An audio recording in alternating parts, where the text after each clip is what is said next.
बर्तमान विधानसभा आलोचना है आलू ये जो बढ़िया कथा दर बढ़ीगला सब करवा कथा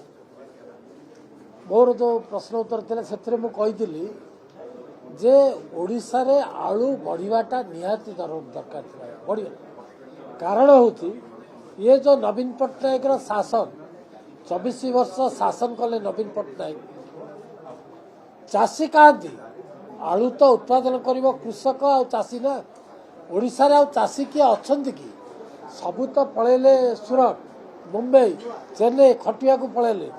रोजगार पंथा ये नवीन पट्टनायक देलेनी ये ओडिशाटा को ध्वंस कर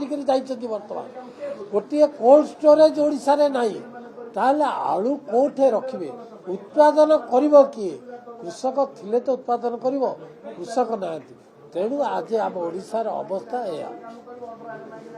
बाकी जिनस जोटा आप कहते दादान खटिया कथा ये गोटे सरकार दायित्व होची निज लोक निज गाँव रे हो निज सहर रे हो किंबा निज राज्य रे हो ताकू स्वावलंबी करने कथा नवीन पट्टनायक केबे भी तांकर राजत्व काल रे ओडिशा पई ए सब चिंता करि नाहंती कारण ओडिशार पाणीपाग ओडिशार लोक एथिरे से बढ़ी नाहंती ओडिशा कौन नवीन पट्टनायक जानती नहीं सी बाहर बढ़ी बाहर चली से गोटे भाग्यवशत किमती आसिक से मुख्यमंत्री हेले 24 वर्ष राजत्व कले ओडिशाटा को रसा तल को नहीं गला कौन आज तार अवस्था आम समस्ते भोग कर आज दादा समस्या कहतु दरदाम समस्या कहतु आलूर समस्या कहतु ये सबूर उत्तर दायित्व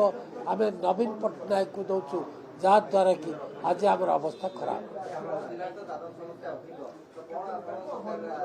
आज्ञा किसी कले आमर सूता कल गोटे आसिकार थिला किसी लोक से काम करते से सूता को बंद करदे बिक्री करदे कौन करूँ आज्ञा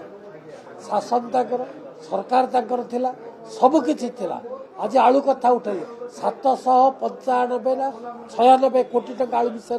खर्च कर प्राय 800 कोटी टंका कौन कले आज्ञा से पैसा आणिक मिशन ना निर्वाचन खर्च करदे समस्ते जानती ये कथा भावुचु चेष्टा करुचु आम सरकार निष्पत्ति नेबार आरंभ करुचु निष्पत्ति नेबा आरंभ कर कार्य करने आरंभ कर